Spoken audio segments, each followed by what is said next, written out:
The Nevada Supreme Court has decided that a local fireman will start work again here in Pahrump this month after he was fired, and has financially rewarded him for time missed. In the case of the town of Pahrump versus Pahrump Valley Fire and Rescue International Association of Firefighters Local 4068, the Supreme Court ruling awarded Chris Van Leuven his job back with Pahrump Valley Fire and Rescue, in addition to benefits and 3.5 years back pay. The fireman is said to begin work in April. The job position he holds is a private and personnel issue and cannot be disclosed. Whether he will work again driving an ambulance after the crash on September 9th of 2011, which injured 2 people, an onboard patient and another firefighter paramedic, is unknown. The crash happened off Lola Lane and Highway 372 when Van Leuven failed to stop at the stop sign at the end of Lola Lane and ended up in a ditch on Highway 372. Van Leuven claimed the brakes failed on the ambulance, but cell phone records report that he may have been on his telephone.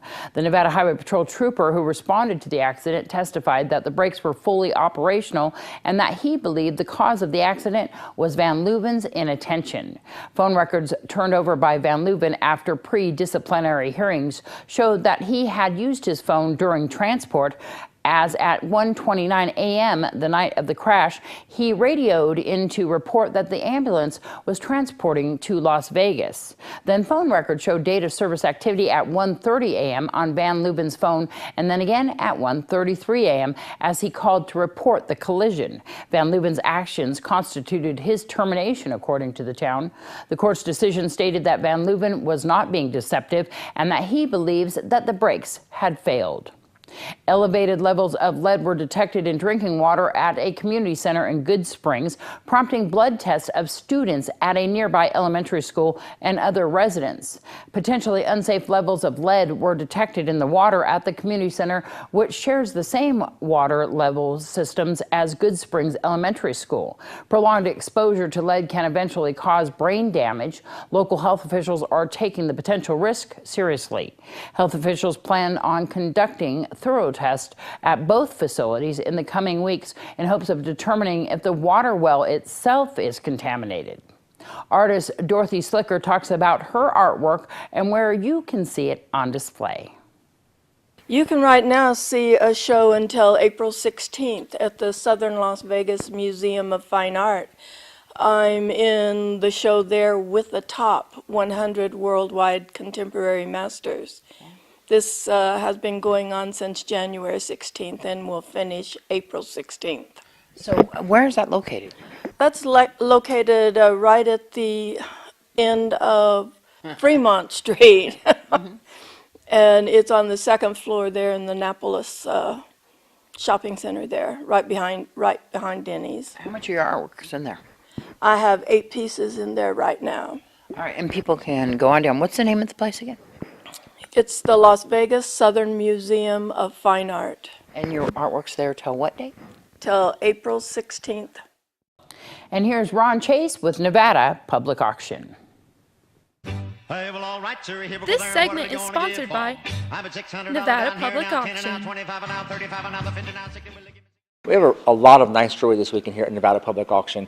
A lot of brand new sterling silver stuff, just custom made, never worn by anybody yet. And some vintage stuff too with turquoise, colored stone. So a lot of really nice jewelry this weekend. Every week we try to make sure we have a good 30, 40 pieces of jewelry. So we're really getting known now to have a good jewelry selection. And Mother's Day is not too far away. Exactly.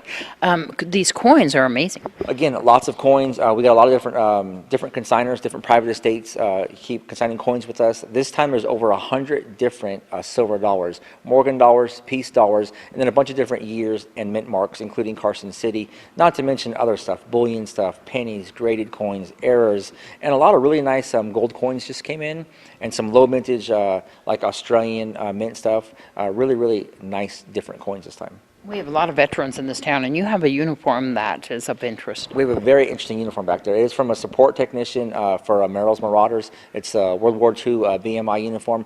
The great thing about this one is all the patches are there, including extra patches, and it looks like it should be in a museum. There is absolutely nothing wrong with the entire uniform. A couple small holes in the shirt, but the outer pants, outer jacket, absolutely fantastic condition. What are some of these posters that you have on the wall? There's some more brand new stuff actually. We have some Marilyn Monroe stuff on the wall, some Marvel superhero stuff on the wall. Trying to get a wide variety of stuff in the auction, so you know, we have something for everybody. Again, the auction's open to the public, so you don't think you have to have a special need or reason or license to come. We're open to anybody who wants to come take a look. And then the auction's at 10 a.m. on Saturday? That is correct. 10 a.m. on Saturday. The full auction catalog is online now at auctionnv.com, and you can bid online or bid here locally. Our phone number here is 751-4867. We're at 800 Margaret Street, 1 street past the hospital, right off Highway 372. And again, the full catalog is at auctionnv.com. If you want to come early, you can preview from 9 to 10, right? That is correct. Doors open at 9, auction starts at 10, so you get that first hour where you can get a good seat, take a look at some of these coins. Every single auction has a catalog now. We sell in numerical order, so you get your catalog, walk around, see what we have, make your little notes on it. It's a good way to earn extra money if you have some items, huh? Absolutely. Like I said, we'll consign one thing, 100, 1,000, all from private states and consigners. So yeah, if it's something extra furniture, you have some coins, jewelry, come on down and talk to me. More with News 46 after this break.